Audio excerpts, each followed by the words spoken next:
El 1 de abril,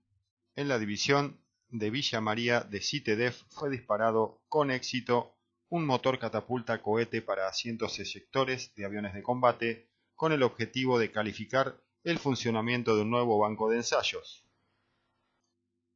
Luego de 2 años de ingeniería, fabricación e integración fue posible comprobar el perfecto desempeño de dicho banco,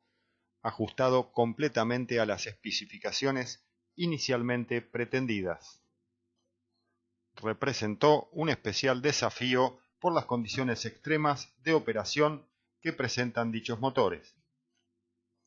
Es posible ahora en CITEDEF, a partir del nuevo banco de ensayos y no siendo conocida la existencia de otro similar en el continente por fuera de Estados Unidos,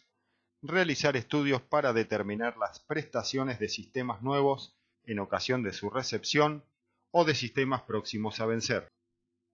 para determinar la viabilidad de extender su vida útil remanente o fundamentalmente realizar estudios y desarrollos de I+D para la manufactura local de todos los componentes pirotécnicos y propulsivos.